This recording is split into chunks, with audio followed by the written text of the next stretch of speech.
Selamat datang. Kita mulai kajian kita. Assalamualaikum warahmatullahi wabarakatuh.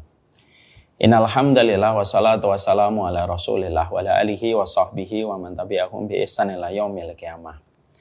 Kepada seluruh yang hadir pada kesempatan hari ini, semoga Allah memberikan kepada kita kekuatan di dalam kita menapak jalan ibadah kita dan di dalam kita melakukan ketaatan. Tidak ada satupun yang memberikan kepada kita pertolongan atas ibadah yang kita selenggarakan kecuali Allah semata.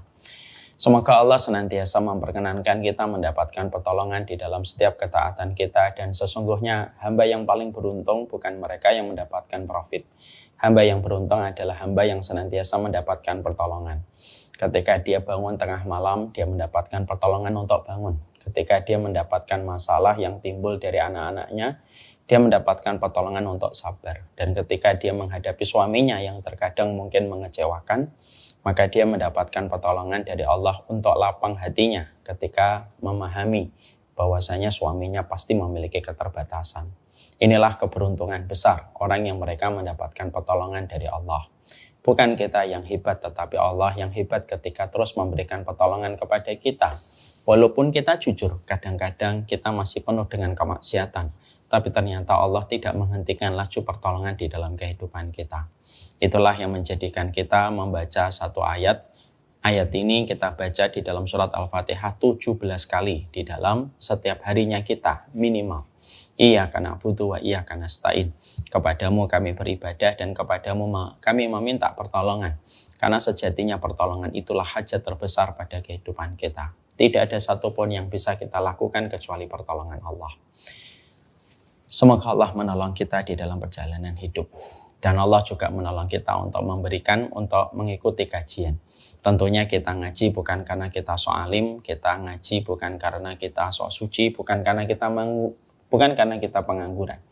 Kita ngaji karena kita tahu bahwasanya prioritas besar dalam kehidupan kita adalah ilmu, supaya kehidupan kita tidak terbentur dengan banyak masalah. Maka semoga Allah memberikan pertolongan di dalam kehidupan kita. Alhamdulillah, tentunya senantiasa kita bersyukur kepada Allah atas setiap nikmat yang Allah berikan kepada kita. Karena sesungguhnya kesyukuran itu bukan bersifat anjuran, tetapi sesungguhnya kesyukuran itu bersifat kewajiban dan komitmen kita sebagai seorang hamba kepada Allah Subhanahu wa Ta'ala. Bukan tempatnya yang sempit tetapi hatinya yang kurang lapang. Bukan rezekinya yang kurang tetapi hatinya yang kurang bersyukur terhadap setiap nikmat yang sudah Allah berikan di dalam perjalanan kehidupan kita. Sesungguhnya kita tidak akan pernah bersyukur kalau kita indikatornya melihat rezeki yang Allah berikan kepada orang lain. Tapi kita akan senantiasa mudah bersyukur ketika kita senantiasa melihat betapa besarnya Allah telah memberikan kenikmatan di dalam kehidupan kita. Kalaupun ada di antara kenikmatan yang belum kita peroleh di dalam kehidupan kita, itu bukan karena Allah tidak mampu memberikan kenikmatan itu kepada kita, tapi bisa jadi keinginan dan kenikmatan yang kita inginkan itu yang Allah belum berikan kepada kita, karena sejatinya di situ mungkin ada keburukan. Karena sayangnya Allah kepada kita, Allah tidak memberikan kenikmatan itu kepada kita supaya kita tidak mendapatkan kecelakaan ketika mendapatkan kenikmatan dan keinginan itu. Analoginya sederhana, anak saya senang sekali dengan permen. Tapi kalau saya memberi permen tiap waktu, tentunya justru saya tidak sayang. Karena saya menjerumuskan anak saya kepada penyakit serius di waktu dia dewasa, ginjal ataupun cuci darah. Tapi karena sayang saya kepada anak saya membatasi permennya. Saya cuma memberikan hanya sekali saja dalam sepekan. Bukan karena saya tidak mampu memberikan permen yang banyak setiap harinya, tapi wujud cintanya saya kepada anak adalah justru tidak memberikan apa yang dia mau. Kadang-kadang memang ada keinginan kita, kemauan kita, kenikmatan yang kita ingin dapatkan tidak kita peroleh. Jangan ngurangi syukurnya kita kepada Allah hanya karena keinginan kita belum kita dapatkan. Karena pada keinginan yang belum kita dapatkan, bisa jadi karena Allah sedang menyelamatkan kita. Karena keinginan itu dan kemauan kita itu ternyata ada banyak kerusakan yang tidak kita sadari di masa mendatang. Atau yang kedua, bisa jadi kita belum mendapatkan keinginan. Itu disebabkan karena Allah memilih dan mencarikan timing yang tepat untuk memberikan keinginan itu di dalam kehidupan kita. Memberi hadiah itu sangat terpengaruh dengan timingnya. Ketika timingnya tepat, tentunya harga itu bermakna. Mungkin Allah belum memberikan keinginan kita, resolusi kita di tahun 2024. Kenapa kok banyak yang belum kita dapatkan? Mungkin Allah memberikan pada timing yang tepat supaya lebih bermakna apa yang Allah berikan kepada kita. Dan itulah perkara yang menjadikan kita paham. Bersyukurlah. Karena sebenarnya kehidupan kita ini karunia. Kalaupun ada kenikmatan yang belum kita peroleh, itu cuma dua. Bisa jadi kenikmatan itu justru membawa kecelakaan untuk kita, atau bisa jadi Allah memberikan pada waktu yang tepat. Tetapi bersyukurlah. Bukan nikmatnya yang kurang, tetapi syukurnya yang kurang ditambah. Bukan hatinya, bukan tempatnya yang sempit, tetapi hatinya yang kurang lapang di dalam memberikan makna pada setiap apapun yang Allah berikan kepada kehidupan kita. Jangan suka melihat kehidupan orang lain karena ukuran kenikmatan dan kebahagiaan setiap orang dibuat oleh Allah berbeda-beda. Bukankah ukuran sandal kita berbeda? Bukankah pula ukuran sepatu kita juga berbeda? Begitu pula ukuran kebahagiaan setiap orang itu berbeda. Yang menyiksa kita, yang pertama adalah keinginan yang tidak ada habisnya. Yang menyiksa kita, yang kedua itu adalah ketika kita senantiasa mengukur kebahagiaan kita sebagaimana nikmat yang Allah berikan kepada kehidupan orang lain, yang sejatinya itu tidak akan pernah sama dalam kehidupan kita. Semoga kita menjadi hamba yang bersyukur setiap waktunya, setiap saatnya di dalam perjalanan hidup kita. Dan orang yang beriman, simple, orang beriman itu tidak pernah kehabisan alasan untuk bersyukur kepada Allah. Ibu-ibu yang semoga Allah rahmati dan Allah berkahi. Tentunya saya pada kesempatan hari ini diberikan amanah untuk menyampaikan sebuah tema dari keluarga PWP Pertamina Cilacap tentang pentingnya silaturahmi dan menjaga hubungan baik. Ini akan menjadi sebuah tema yang akan kita kaji bersama. Semoga apa yang kita pelajari ini akan membawa keberkahan di dalam perjalanan hidup kita dan kita bisa terapkan di dalam kehidupan kita sehari-hari. Tentunya ibu-ibu yang semoga Allah rahmati. Kalau ibu-ibu hari ini terkumpul dalam satu komunitas besar bernama PWP Pertamina Cilacap, tentunya kita harus selalu ingat betul bahwasanya ketika kita menjadi seorang istri dari suami kita yang bekerja di sebuah instansi, mendapatkan rezeki itu merupakan sebuah kenikmatan. Hari ini penting untuk kita pahami di balik ribuan orang yang hari ini belum mendapatkan pekerjaan dan belum mendapatkan gaji yang mapan dan stabil setiap bulannya. Bagaimanapun ibu ketika hari ini diberikan oleh Allah takdir yang manis, bagaimana ibu menemani suaminya bekerja pada pekerjaan yang halal, mendapatkan gaji, dan mendapatkan kemapanan yang Allah berikan melalui profesi dan pekerjaan yang diselesaikan oleh suami kita, maka ini merupakan sebuah kenikmatan. Tapi ketika kita mendapatkan suami kita bekerja dalam sebuah instansi pada pekerjaan yang halal dan mendapatkan gaji itu merupakan sebuah kenikmatan, kita harus ingat pula, kalau kita mendapatkan di tempat suami kita bekerja dan suasana di tempat suami kita bekerja ketika kita menemani suami kita, instansi itu bukan hanya memberikan rezeki kepada suami kita, tapi memberikan cita rasa keluarga ketika suami kita bekerja, maka itu sebuah karunia dan itu sebuah anugerah yang besar. Karena apa? Banyak orang bekerja mendapatkan gaji, tapi belum tentu dia mendapatkan keluarga di tempat dia bekerja. Dan itu sering kita jumpai. Ada tetangga kita bekerja di satu perusahaan, tetapi di perusahaan itu ternyata mereka saling bermusuhan, mereka saling bertikai, mereka saling sikut-menyikut antara satu dengan satunya. Dan itu terkadang cukup menyita pikiran dan tentunya memforsir emosi setiap harinya.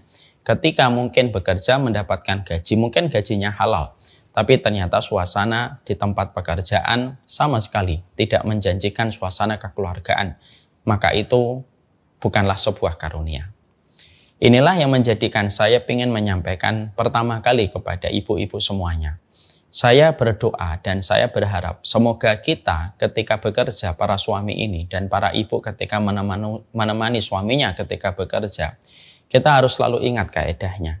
Suami kita mendapatkan gaji itu kenikmatan, tetapi suami kita memberikan cita rasa keluarga di balik teman-teman satu profesi yang akhirnya pada tempat suami kita bekerja memberikan cita rasa keluarga di antara kita dan istri-istri dari suami kita yang lainnya. Dan mereka betul-betul merasakan arti kekeluargaan ketika mereka bersama menemani suaminya di balik satu profesi yang mereka lakukan, itu karunia dan anugerah. Karena apa? Karena sesungguhnya tidak ada karunia yang Allah berikan kepada kita kecuali salah satu bentuk karunia di dalam kehidupan kita itu apa? Di tempat suami kita bekerja, suami kita dapat gaji. Dan suami kita mendapatkan keluarga bersama dengan teman-teman satu profesi ketika mereka mengabdi pada satu pekerjaan. Mendapatkan rezeki yang halal dan mendapatkan keluarga. Karena itulah yang akan memberikan banyak kebaikan di dalam kehidupan. Kalau kita mendapatkan bagaimana suami kita, teman-teman suami kita, istrinya, teman suami-suami kita, ketika mereka betul-betul telah menjadi bagian dari sebuah keluarga, lalu mereka senantiasa menjaga hubungan kekeluargaan itu dengan baik, maka setidaknya akan memberikan keuntungan besar di dalam kehidupan kita, baik dalam aspek ukhrawi ataupun dalam aspek duniawi. Dalam aspek akhirat, maka setidaknya kita akan mendapatkan bahwasanya ternyata di tempat suami kita bekerja, kita mendapatkan keluarga, di mana keluarga itu akan menjadi salah satu support system kita menuju kepada Allah. Ya, kalau suami kita bekerja, lalu dia mendapatkan teman-temannya, cita rasa sahabat. Kita pun ketika menemani suami kita, lalu ada istri dari suami teman-teman kita, dan kita menjadi keluarga, maka sesungguhnya kita akan mendapatkan keuntungan itu support system. Artinya bahwasanya kita saling bisa menguatkan di dalam kehidupan kita. Supaya kita tidak lagi sikut menyikut, tidak lagi bermusuhan, dan tidak ada lagi yang saling menjatuhkan ketika kita paham ukuran takdir takaran rezeki sudah ditentukan oleh Allah, dan kita justru saling mencintai dan kita saling mensupport di dalam kebaikan. Dan setidaknya ketika salah satu di antara kita yang wafat, maka orang yang membersamai kita di dalam pekerjaan itulah orang yang akan berdiri menyolati kita ketika kita wafat dan memberikan testimoni kebaikan ketika kita meninggal dunia. Ibu bisa bayangkan kalau suami ibu ataupun ibu sendiri yang ikut dalam perkumpulan wanita Pertamina, lalu kita mendapati bahwasanya di dalam perkumpulan ini betul-betul sudah kayak keluarga, bukan hanya sekedar urusan kerja, bukan hanya urusan minyak, bukan hanya urusan batu bara, tapi ini urusan keluarga. Maka kebaikan dan profit besar yang kita dapatkan itu apa? Nanti ketika kita meninggal dunia, orang-orang yang menjadi keluarga kita itulah yang akan menyolati kita, dan itulah yang akan memberikan testimoni kebaikan kepada kita kalau kita wafat. Ketika kita bermuamalah dengan mereka, bukan hanya sekedar urusan pekerjaan dan untuk mendapatkan gaji, tetapi ketika kita bermuamalah kepada mereka, walaupun kita tidak bertemu dengan nasab, tetapi kita sudah kayak keluarga, maka doanya mereka bermanfaat besar untuk kita, sholatnya mereka bermanfaat besar untuk kita ketika kita wafat, dan testimoni mereka itu bermanfaat besar untuk kita ketika kita wafat. Kalau kita mendapatkan keluarga di tempat kita bekerja, dan perkumpulan istrinya pun mendapatkan suasana keluarga di balik perkumpulan antara istri-istri para pekerja di satu pekerjaan. Makanya Masya Allah kita dapatkan hadis yang pertama, ketika Nabi mengatakan kepada kita, man shalla alaihi arba'una rajulan la yusyrikuna billahi illa syafa'ahumullahu yaumal qiyamah. Tidaklah seseorang ketika wafat disolatkan sama 40 orang yang solih, yang tidak berbuat syirik, kecuali 40 orang yang solih itu akan bisa memberi syafaat, akan memberikan pertolongan kepada mayat yang mereka solati kelak pada waktu di hari kiamat dan ketika mereka di dalam kuburnya. Ibu bisa bayangkan kalau suami ibu meninggal dunia atau ketika ibu meninggal dunia, ibu betul-betul di dalam perkumpulan ini betul-betul sebagaimana keluarga. Kita tidak menghalalkan pertikaian, kita tidak menghalalkan permusuhan. Maka yang terjadi ada 40 orang yang datang menyolati kita dengan ikhlas, tanpa dijanjikan dengan iming-iming dunia dan uang ketika datang menyolati kita. Tapi mereka datang dengan tulus karena merasa kehilangan dan mereka ingat kebaikan yang kita lakukan kepada mereka ketika di dunia. Jumlah mereka 40 saja. Maka sesungguhnya 40 orang yang berdiri berjejer ketika menyolati kita, maka sesungguhnya mereka bisa memberi syafaat untuk kita dalam kehidupan matinya kita. Inilah yang menjadikan kita selalu memberitahukan kepada setiap para bapak-bapak. Saya selalu memberikan nasihat kepada bapak-bapak. Bekerjalah di tempat kita bekerja, di mana kita bukan hanya mendapatkan gaji. Bekerjalah di tempat kita bekerja, di mana kita mendapatkan gaji untuk mencukupi keluarga kita. Dan di tempat kita bekerja mendapatkan keluarga. Karena itu karunia besar. Karena orang yang paling sering membersamai kita setelah kita hidupnya mapan, usia 25 sampai usia 50, yang paling sering membersamai kita, terkadang bukan adik dan kakak kandung kita yang berpisah profesinya.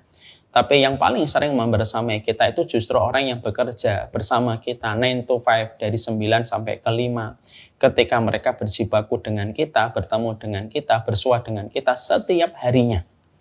Maka sesungguhnya terkadang walaupun kita bukan saudara nasab dengan mereka, tapi kalau hati kita terikat sebagaimana keluarga, maka sungguh demi Allah, itulah perkara yang menjadikan kita berharap semoga teman-teman kita bekerja, istri-istrinya mereka, dan istri-istri kita ketika bersahabat dan berkeluarga dengan istrinya teman-teman kita, maka itulah yang akan memberikan kebaikan. Kalau mereka meninggal dunia disolatkan 40 orang, itu sudah bisa mendapatkan syafaat dari 40 orang yang menyolat. Makanya sering saya berkatakan, cek handphone kita. Ada nggak 40 orang yang kita terus menata treatment kita, muamalah kita dengan mereka, yang mana kalau mereka itu mendapati kita meninggal dunia, mereka yang datang pertama kali untuk menyolatin kita dan merasa kehilangan ketika kita wafat. Kalau ada 40 orang yang sholih, mereka tidak berbuat syirik, mereka sudah jadi keluarga, walaupun mereka tidak bagian dari nasab, dari adik dan abang kita secara nasab, tapi mereka sudah kayak keluarga, beruntung. Minimal 40 kata Nabi. Kalau 40 itu betul-betul kita dapatkan, maka itu keberuntungan yang kita jumpai. Kalau kita di tempat bekerja bukan hanya dapat gaji, tapi kita mendapatkan keluarga. Makanya di Pertamina ini, di PWP, saya tentunya berdoa ini bukan hanya tempat kita bekerja, tapi tempat kita mendapatkan keluarga. Dan itu profit yang pertama kita dapatkan kalau kita menjaga hubungan baik dengan orang-orang yang ada sesama umatnya Rasulullah SAW. Dan maharnya kita untuk saling mencintai di antara ibu-ibu yang lain, yaitu adalah maharnya adalah iman kita kepada Allah dan Rasul dan kebaikan-kebaikan yang mereka lakukan. Mungkin terkadang kita tidak bersaudara di dalam iman, tapi kita bersaudara di dalam satu bangsa. Ya, maka itu yang pertama. Yang kedua, apa profitnya kalau kita betul-betul menjaga suasana di komunitas kita, di tempat suami kita bekerja, di tempat kita melakukan aktivitas profesi kita mendapatkan keluarga di tempat itu. Yang kedua, kesaksian mereka itu akan menjadi kesaksiannya Allah di atas muka bumi ini, sebagaimana di dalam hadis riwayat yang sahih. Nabi itu, ibu-ibu, pernah beliau berdiri, pernah beliau dilewati sama jenazah. Ketika jenazah itu melewati beliau, para sahabat itu berkomentar dan memberikan testimoni, khairan. Maka Nabi mengatakan wajabat. Lalu beberapa waktu kemudian Nabi juga sedang dalam kondisi berdiri dilewatin jenazah. Para sahabat langsung berkomentar syarron. Maka Nabi pun mengatakan wajabat. Khairan itu artinya apa? Orang baik. Syarron itu apa? Orang buruk. Ketika Nabi pada dua jenazah melewati beliau dan Nabi sama-sama mengatakan wajabat, para sahabat itu nanya kepada baginda Nabi, apa yang engkau katakan wajabat itu ya Rasulullah? Kenapa yang pertama engkau katakan wajib? Kenapa yang kedua engkau katakan wajib? Maka Nabi itu mengatakan, orang yang meninggal dunia, ketika kalian memberikan testimoni dia adalah orang yang baik, maka wajib bagi Allah memasukkan orang itu ke dalam surga. Dan jenazah yang kalian komentari buruk, maka wajib bagi Allah memasukkan dia ke neraka. Lalu Rasulullah menutup closing sabdanya dengan sebuah kata-kata yang indah. Antum syuhadaullahi fil ardi. Kalian itu saksi-saksi Allah di atas muka bumi. Ini memberikan arti bahwasanya yang kedua profit yang kita dapatkan. Kalau kita di komunitas ketika kita menemani suami kita di PWP ini, lalu kita bukan hanya sekedar menemani suami kita bekerja, di mana suami kita dapat gaji, tapi kita betul-betul memposisikan perkumpulan ini sebagaimana kita selayak keluarga, lalu kita berbuat baik, kita sabar, selalu mengedepankan prasangka yang baik, selalu kita berhusnudzon yang baik dan memberikan maaf dan tidak menyimpan benci dan dendam atas hal-hal yang terjadi. Maka yang kedua, ketika kita dikenal baik, lalu orang-orang ini berkomentar bahwasanya kita adalah orang yang baik.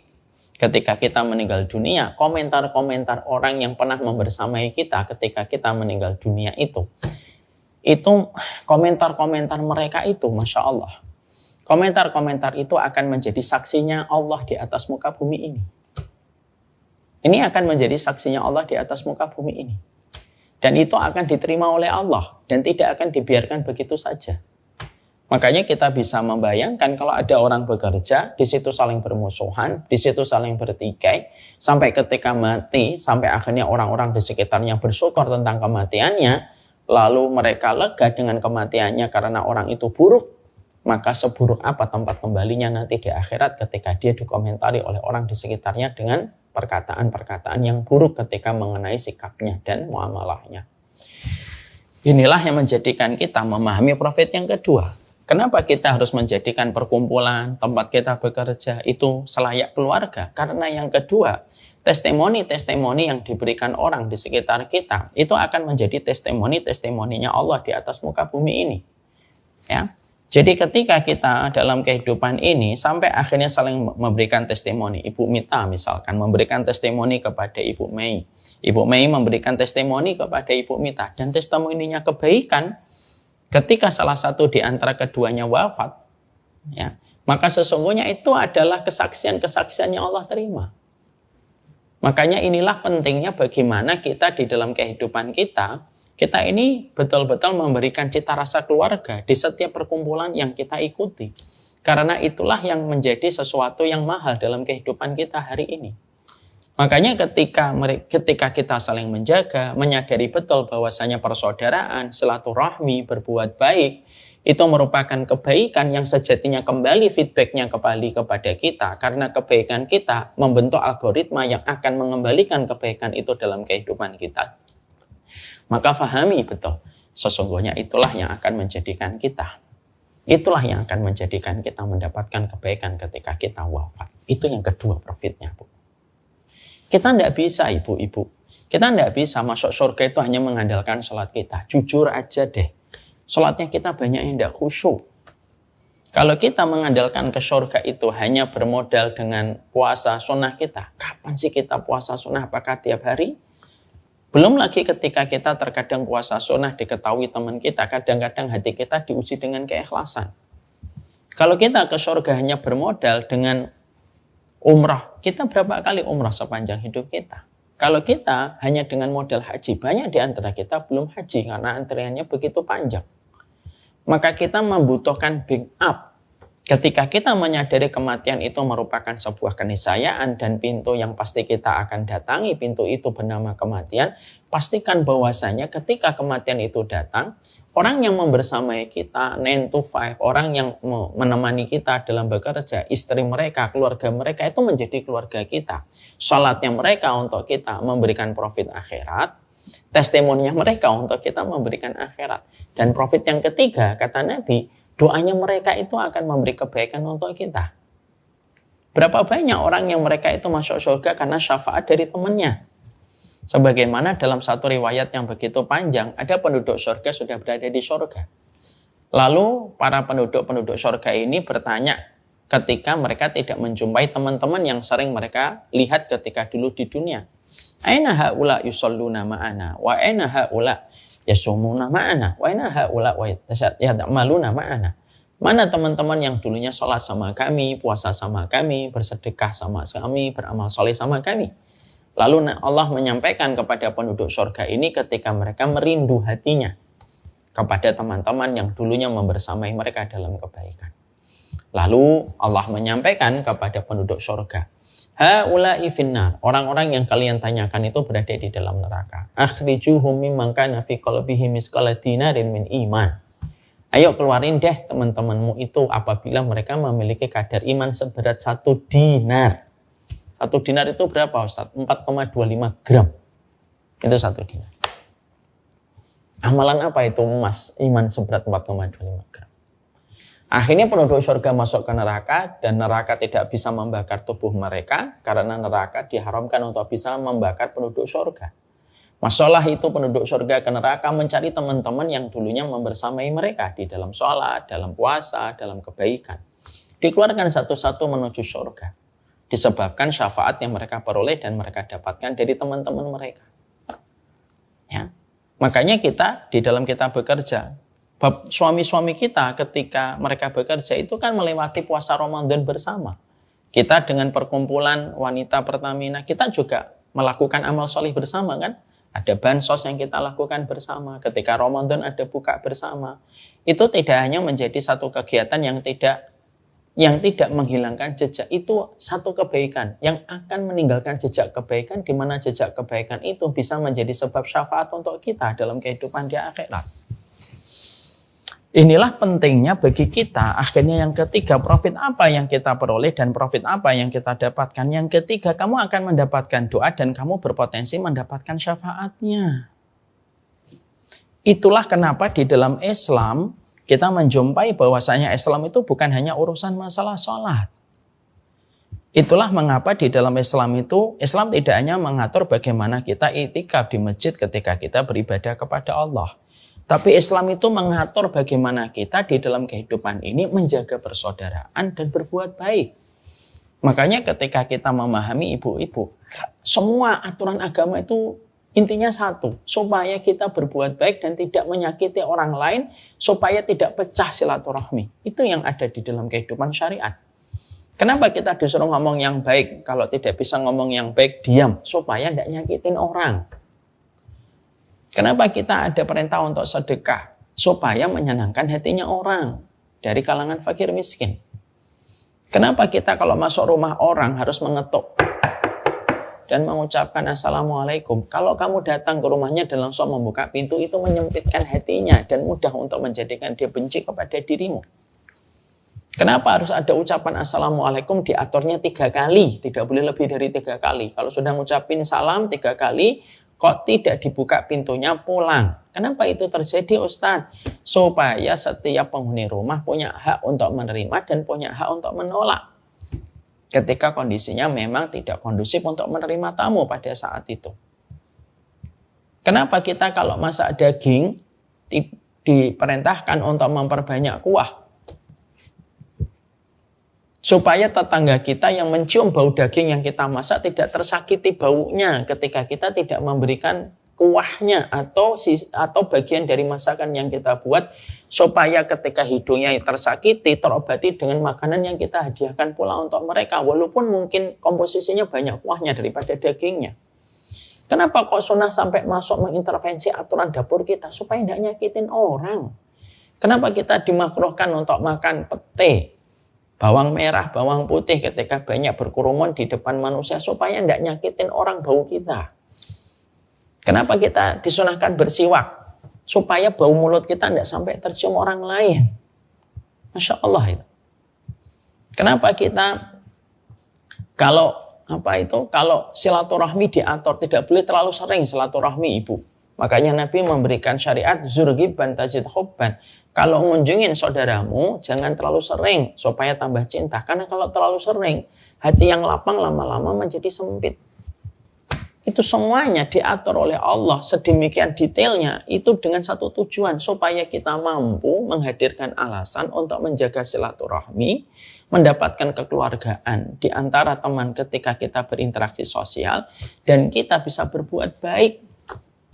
Makanya satu kebaikan yang paling besar di dalam agama kita itu bukan hanya ibadah pribadi kita, tapi amalan yang paling besar di sisi Allah itu apa? Ketika amalan kita membawa manfaat untuk orang lain, menyenangkan hati orang lain, itu amalannya besar. Makanya Nabi sampai mengatakan, sampai Nabi itu bersabda di dalam satu hadisnya, fima ma'na li an asira fi masirati akhi ahabba ilayya min atakifa fi masjidi hadha syahron. Aku menemani orang untuk memenuhi kebutuhannya selama 1 hari, itu lebih aku cintai daripada aku iktikaf di masjid Nabi atau di masjid Nabawi selama 1 bulan. Kenapa Nabi bisa mengatakan sabda sedahsyat itu? Orang yang iktikaf 1 bulan di masjidnya Nabi kalah dengan pahalanya orang yang menemani orang lain ketika memenuhi kebutuhannya, walaupun cuma 1 hari. Jadi kalau ibu menemani saudaranya selama 1 hari, itu lebih utama daripada iktikaf di masjid Nabi selama 1 bulan, 30 hari. Ya. Jadi misalkan ada ibu dia mendapati Ibu Indri membutuhkan bantuan, ibu dia keluar, ayo Bu Indri, seharian ini saya temenin. Iya saya lagi sedih Bu Dia, oke, saya temenin Bu Indri. Saya khawatir kalau Ibu Indri nanti pergi kemana-mana sendirian, nanti ada apa-apa, saya temenin. Maka kata Nabi, kamu menemani saudaramu atas kebutuhannya selama 1 hari. Kata Nabi, itu lebih aku senangi daripada kamu itikaf di masjidku ini selama 1 bulan. Kata Nabi SAW. Kenapa? Karena itikaf itu manfaatnya kembali sama diri kita sendiri. Tapi ketika kita membantu orang, maka manfaatnya itu kembali kepada orang lain. Dan Allah itu paling senang ketika kita itu senantiasa memiliki empati dan simpati kepada orang lain ketika kita berbuat baik. Itulah yang menjadikan kita paham. Sunnah itu bukan hanya melulu mengurus bagaimana fikih. Sunnah itu mengurus bukan hanya tentang masalah kita beribadah. Tapi sunnah itu mengatur bagaimana kita berupaya betul untuk menjaga persaudaraan, menjaga silaturahmi, senantiasa kita berbuat baik, supaya kita senantiasa memiliki 1001 alasan untuk tetap bersaudara, menjadi hambanya Allah, dan tetap menjadi saudara sesama umatnya Rasulullah SAW, dan kita membenci setiap permusuhan dan pertikaian sebagaimana kita paham pertikaian dan permusuhan itu datangnya dari setan, dan kita tidak mau menjadi setan dalam bentuk manusia. Ya. Ini yang terkadang orang banyak tidak paham. Makanya rata-rata pahala yang besar itu rata-rata pahalanya ketika berkaitan tentang manfaat yang kita berikan kepada orang lain. Makanya Islam itu menjaga betul supaya kita ini senantiasa bersaudara. Dan menjaga silaturahmi. Supaya di tempat kita hidup dimanapun kita menjadi orang yang dicintai. Dan saya mengingatkan kembali kalau kita betul-betul di tempat kita bekerja, di tempat suami kita bekerja, ketika kita terikat kepada satu perkumpulan, kita bukan hanya menemani suami kita mendapatkan gaji, tapi mendapatkan keluarga. Kita mendapatkan syafaat dari sholatnya, testimoninya, doanya, dan syafaatnya akan kita peroleh ketika kita menjadi keluarga dan tidak menjadi bagian orang yang menikmati pertikaian dan permusuhan. Inilah indahnya sunnah. Makanya di dalam kehidupan ini Nabi itu mewanti-wanti supaya kita tidak terlibat pertikaian yang mengacak-ngacak ukhuwah dan merobek-robek arti silaturahmi di antara sesama muslim dan sesama muslimah. Karena tidak ada orang yang paling membenci permusuhan yang terjadi di antara orang yang beriman kecuali adalah Nabi Muhammad SAW. Nabi itu satu pribadi lelaki yang begitu agung yang paling tidak nyaman ketika mendapati umatnya itu saling berselisih dan bertikai. Dan pertikaian itu akan melahirkan banyak sekali kerusakan di dalam kehidupan. Akan melahirkan dendam, akan melahirkan kebencian, akan menghabiskan energi. Dan tentunya banyak sekali zat-zat yang berbahaya yang bisa muncul dan tumbuh di tubuh kita ketika kita menghadapi suasana pertikaian dan permusuhan yang tidak ada habisnya. Saya baru tahu ya kalau ternyata kortisol, salah satu pemicu kanker itu salah satunya bisa muncul disebabkan karena kebencian yang tidak berujung. Kebencian yang tidak berujung itu biasanya menyebabkan kortisol itu naik dan imun tubuh turun. Itulah saya tahu kenapa kalau Islam itu narasinya memaafkan, berbuat baik, lapang, berprasangka yang baik. Karena ternyata itu bukan hanya bicara tentang pahala, tapi bicara tentang kualitas kesehatan kita sebagai satu pribadi dalam kehidupan kita.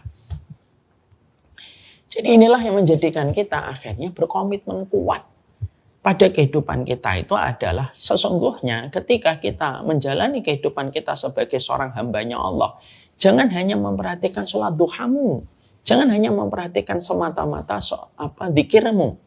Sholat duhamu penting, dzikirmu juga sangat penting. Tapi bukan hanya itu, tapi memperhatikan bagaimana komitmen kita untuk menjaga persaudaraan, menjaga silaturahmi. Supaya kita mendapatkan keluarga di antara sesama umatnya Nabi Muhammad SAW. Dan itu termasuk salah satu hal perkara yang begitu langka dalam kehidupan hari ini. Hari ini narasinya itu pertikaian terus, permusuhan terus.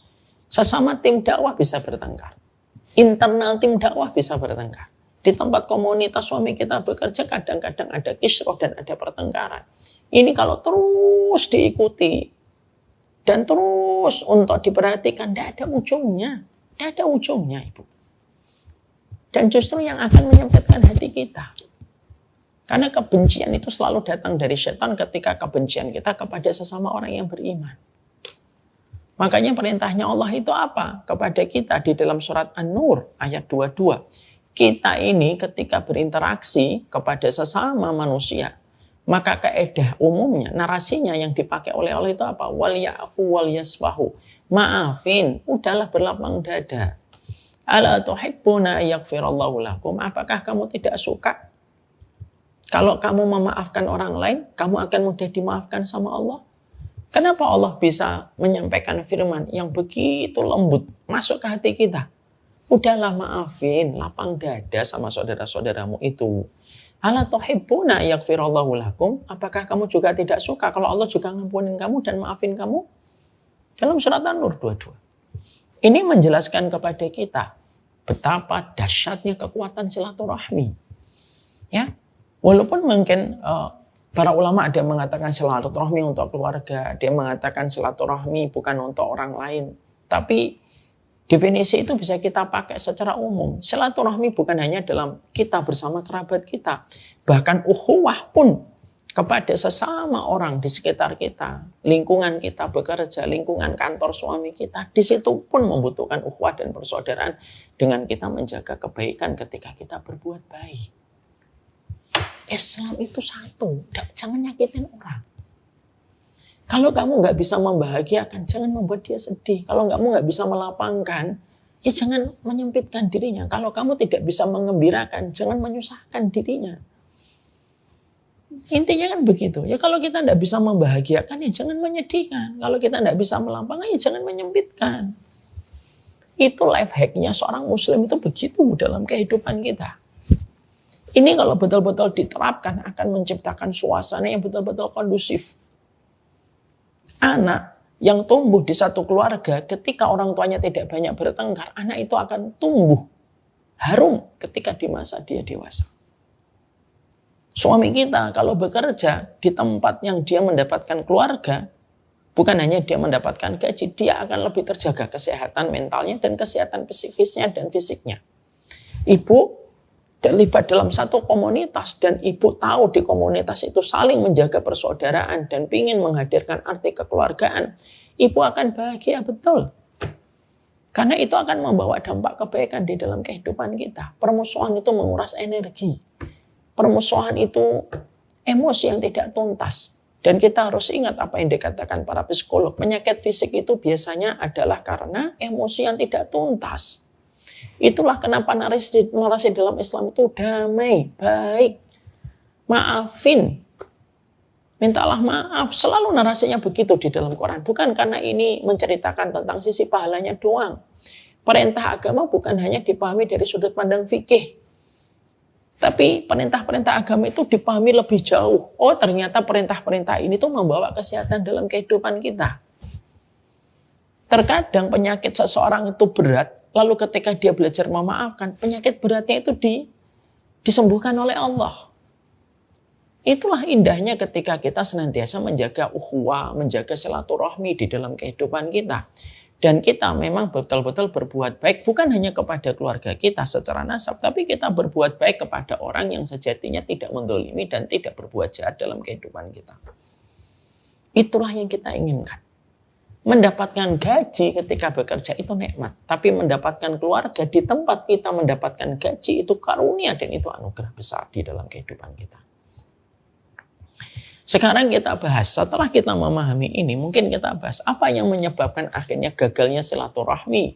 Dan akhirnya terjadilah pertikaian dan permusuhan. Sebagaimana kita jumpai hari ini. Banyak pertikaian dan banyak permusuhan terjadi di mana-mana. Bukan hanya kepada satu komunitas, bukan hanya di tempat kita bekerja, bahkan di tempat-tempat kebaikan di masjid pun banyak kita menjumpai pertikaian dan permusuhan dan tidak terjaganya ukhuwah dan tidak terjaganya silaturahmi. Apa sih yang menjadikan ini tidak bisa terjadi? Ada beberapa sebab. Mari kita mencoba untuk melihat supaya kita mampu menasihati diri kita.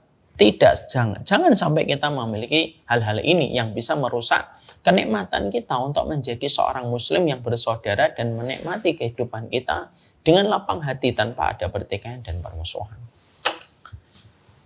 Biasanya yang merusak ukhuwah atau yang merusak silaturahmi itu setidaknya ada 4 lah.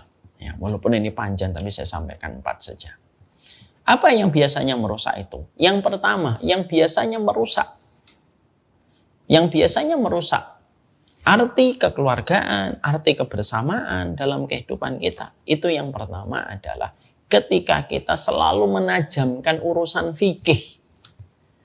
Dan menjadikan urusan fikih itu menjadi sebab kita memberikan loyalitas ketika kita mendapatkan yang satu frekuensi. Dan meletakkan permusuhan ketika kita mendapatkan orang itu tidak satu frekuensi dengan kita. Udah. Kalau sudah menempatkan fikih menjadi nomor 1, mengalahkan keimanan seorang muslim ketika dia menjadi hambanya Allah, akhirnya kita akan terus bermusuhan dan bertikai. Dan tidak akan tercipta nuansa persaudaraan, Ibu.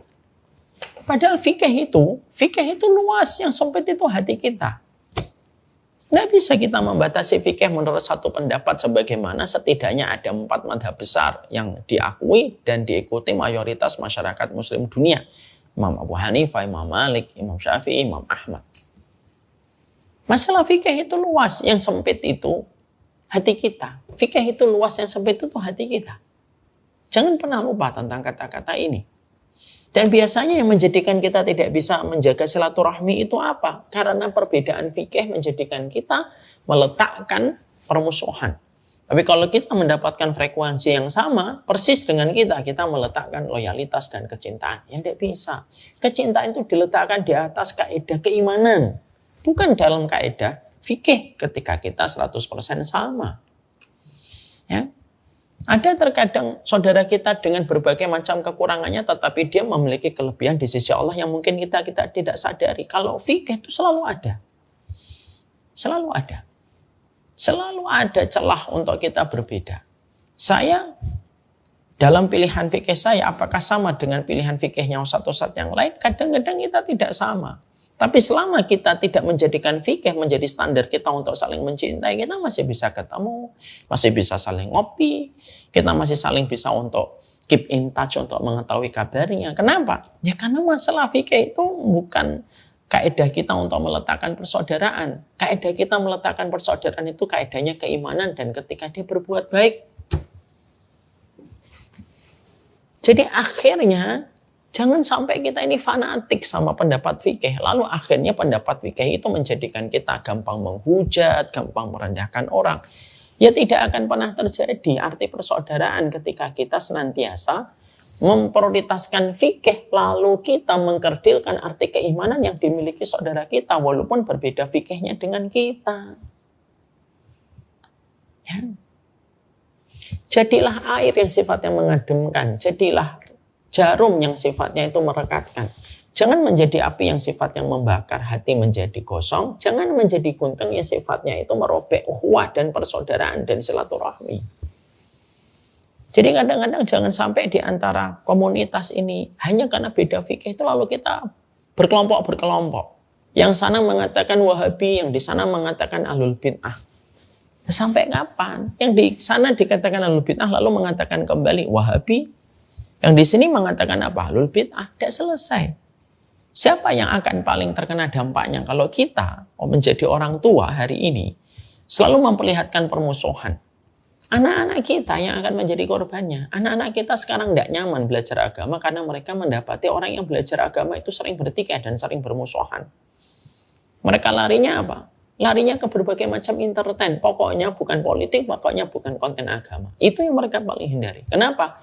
Mereka sudah muak melihat pertikaian dan permusuhan.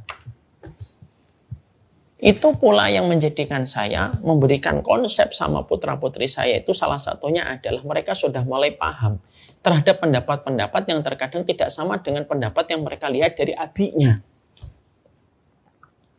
Karena yang menjadikan rusaknya persaudaraan itu, rusaknya silaturahmi, dan akhirnya kita tidak bisa berbuat baik itu apa? Kita menjadikan fikih menjadi dasar loyalitas untuk mencintai dan tidak mencintai. Lalu kita fanatik buta terhadap pendapat-pendapat itu. Menganggap ustadznya 100% klop dengan Nabi dan menganggap ustadz siapapun yang tidak sama dengan ustadznya, dia seakan-akan berbeda dengan Nabi. Itu sudah berat. Itu sudah berat. Ya. Makanya kita harus paham bahwasanya Islam itu memaklumi perbedaan. Ya, Islam itu memaklumi perbedaan. Selama perbedaan itu selalu ada di dalam koridor-koridor referensi dan literasi yang ada di dalam kitabnya para ulama. Makanya akhirnya yang pertama, apa yang menjadikan kita tidak bisa menjaga silaturahmi di tempat kantor, di tempat komunitas, di masjid gitu. Kalau kita sudah fanatik kepada pendapat kita, sudah sulit. Maunya didengar, tidak mau mendengar. Maunya diikutin, tapi tidak pernah mau belajar untuk ngikutin. Maunya dihormatin, tapi tidak mau belajar untuk menghormati. Ya beratlah, kayak gitu. Agama ini tidak bisa menyatukan orang yang selalu merasa tinggi dengan pendapat-pendapat fanatiknya. Karena itu tidak akan selesai selama-lamanya. Ya, jadi berbeda itu fitrah, bersatu itu perintah, itu yang dikatakan oleh Allah. Janganlah kita hanya masalah fikih lalu kita hujat, kita cela, kita bodoh-bodohkan, kita sesat-sesatin. Nggak akan selesai kita bicara tentang masalah fikih kalau sudah kita berkeinginan untuk menjaga silaturahmi di antara sesama manusia dan sesama umat yang Nabi Muhammad SAW. Fanatisme itu merusak. Fanatisme itu merusak. Sama ibu punya benih yang bagus di tanah yang subur, tapi kita biarkan rumput-rumput liar tinggi hidup di sekitar benih yang kita tanam, benih itu akan mati. Kenapa? Asupan air yang harusnya dia dapatkan diambil semuanya oleh rumput-rumput liar ketika kita biarkan. Itu yang pertama. Yang kedua, persaudaraan itu pecah. Silaturahmi itu akan pecah kalau kita sudah mendolimi orang. Kalau kita sudah berani mendolimi orang, nyakitin orang, tidak akan bisa terjaga silaturahmi. Makanya di dalam agama kita, aturan keras, aturan tegas dipasang oleh Nabi. Siapapun yang mendolimi dia hutang, dan siapapun yang berbuat dolim akan dibalas oleh Allah. Baik dia dolim kepada sesama muslim atau dia dolim sama non muslim sekalipun dibalas oleh Allah. Karena apa? Karena kedoliman itu merusak silaturahmi. Kalau sudah menyakitin itu merusak silaturahmi. Makanya tidaklah orang berbuat dolim kecuali dia berhadapan langsung dengan Allah. Karena orang yang berbuat dolim, dia telah menyobek tirai antara dirinya dengan Allah dan dia berhadapan langsung dengan Allah. Walaupun orang yang dia dolimi tidak bisa membalas kelakuan dia. Allah yang akan membalaskan kelakuan itu kepada orang yang mendolimi. Ada sebuah kisah bagus sekali Ibu. Ada seorang nelayan dapat ikan besar, dia jalan di pinggir pantai dan dia ingin membawa ikan itu pulang ke rumah. Biasanya dia jual ikan, tapi pada saat itu momennya dia tidak ingin jual ikan. Ikannya gede dan dia ingin masak bersama keluarganya. Lewatlah seorang laki-laki yang memiliki kuasa, lalu memukul nelayan itu, lalu meminta nelayan itu menjual ikan itu, tapi nelayan itu tidak mau menjual.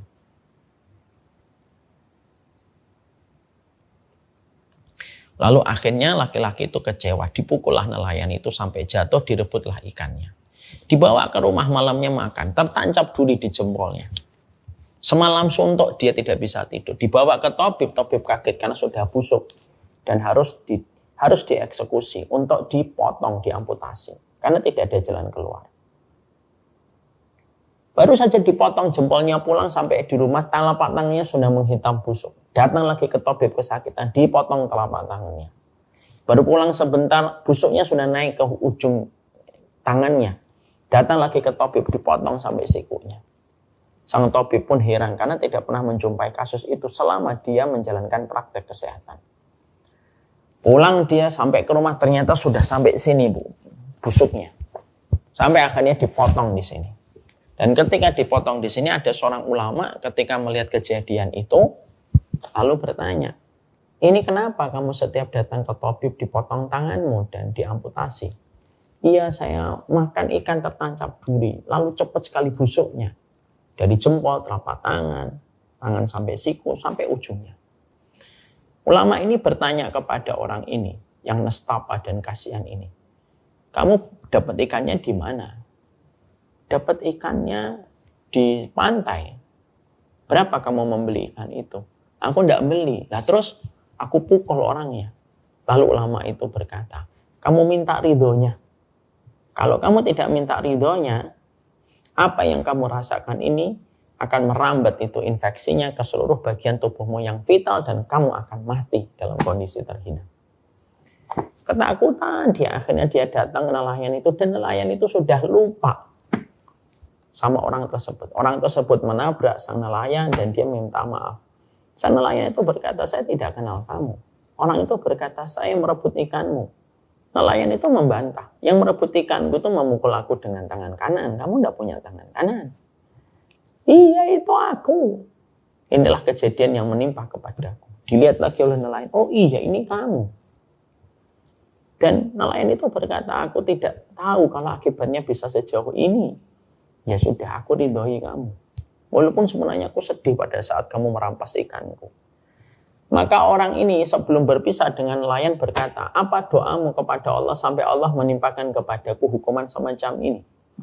Aku berdoa, Allahumma hada abduka taqawa alayya ala dha'fi bi quwwatihi fa akhadha mimma razaqtani fa arini qudrataka. Maka aku berdoa, ketika kamu merampas ikanku, memukul aku, menendang aku berdoa, ya Allah, ini ada hambamu sok jagoan kepadaku. Mengambil rezeki ikan yang telah Engkau berikan kepadaku, maka berikanlah kuasamu kepada dirinya. Barulah orang laki-laki itu sadar. Ternyata dia telah berhadapan dengan Allah ketika nelayan itu mengadu kepada Allah. Jadi di situ kita mempelajari yang kedua. Biasanya tidak bisa ada silaturahmi itu gimana? Kalau sudah ada kezaliman, jangan ada kezaliman. Kezaliman itu merusak persaudaraan. Kezaliman itu merusak persahabatan. Kezaliman itu merusak kebersamaan. Jangan dolimi nama baiknya, jangan dolimi kehormatannya. Kalau kamu mendapatkan kekurangannya, diam. Kalau kamu menjumpai dosanya, diam. Berdoalah kepada Allah supaya Allah menyembuhkan dan memberikan kepadanya jalan hidayah. Itu yang kedua. Ya. Yang ketiga yang biasanya merusak silaturahmi, yang kebersamaan di dalam satu keluarga, yaitu yang ketiga, yaitu adalah ketika kita senantiasa ada kesombongan di balik setiap apapun yang telah kita capai. Sombong dengan harta, sombong dengan jabatan, atau sombong dengan ilmu. Dan yang paling berbahaya itu sombong dengan ilmu. Kalau orang sudah merasa lebih pintar daripada temannya, itu yang menjadikan tidak akan bisa silaturahmi. Kenapa? Dia merasa lebih pintar daripada orang lain. Kesombongan itu menyergap hatinya. Rahmatnya Allah itu tidak pernah mendaki ke tempat yang tinggi, tetapi rahmatnya Allah itu selalu menyapa di tempat-tempat yang rendah. Menyapa di tempat yang rendah. Menyapa di hati-hati yang merendah dan bertawaduk kepada Allah. Orang kalau sudah dalam kondisi dia itu sombong, dia tidak akan bisa duduk sama rendah, berdiri sama tinggi. Semua dari kita ini titipan. Kalimat tauhid yang Allah ajarkan kepada kita dan sudah sering kita ucapkan setiap ada teman kita meninggal dunia. Apa itu? Inna lillahi wa inna ilaihi rajiun. Semua kita ini miliknya Allah. Tidak ada yang kita punya. Tidak ada apapun yang kita miliki. Tidak perlu kita sombongkan. Dan yang paling tercela itu sombong sama ilmu. Yang paling tercela itu sombong sama ibadah. Ilmunya belum tentu 100% benar. Ibadahnya juga belum tentu 100% mampu dia jalankan. Tapi dia sudah sombong. Nah, kesombongan ini merusak silaturahmi, merusak persaudaraan di dalam kehidupan kita bersama dengan orang-orang lainnya. Makanya kita minta sama Allah itu supaya kita diberikan hati yang tawadhu. Duduk sama rendah, berdiri sama tinggi. Jangan merasa kita penting. Maka lebih baik kita merasa, saya ini orang gak penting. Biasa, orang biasa. Itu menjadikan kita mudah untuk saling bersaudara. Ya, itu yang ketiga. Yang terakhir, yang keempat. Apa perkara yang merusak persaudaraan? Perkara yang merusak persaudaraan itu adalah ketika kita senantiasa selalu merasa benar dan tidak pernah mengevaluasi kesalahan kita. Ya. Kita pasti menjumpai kesalahan orang, sebagaimana kita pun memiliki kesalahan. Jangan memimpikan punya sahabat kayak Abu Bakar kalau diri kita saja tidak sebagaimana Umar. Kalau diri kita penuh dengan dosa, sahabat kita pun sepadan dengan kita. Dan orang yang di sekitar kita juga sesuai dengan kadar kualitas kita yang terkadang memiliki kekurangan dan keterbatasan. Jangan menuntut kesempurnaan karena tidak akan kita pernah dapatkan di tempat kita bermuamalah. Kebersamaan tidak menjanjikan kepuasan, tetapi kebersamaan itu menjanjikan keberkahan ketika kita selalu bersabar. Yang merusak persaudaraan itu apa? Kita menuntut sempurna terus dan kita menuntut orang lain di sekitar kita itu tidak sama sekali melakukan kesalahan. Wong kita saja sering melakukan kesalahan kok. Kita menuntut orang lain sempurna. Silaturahmi tidak menjanjikan kepuasan, tapi pasti memberikan keberkahan.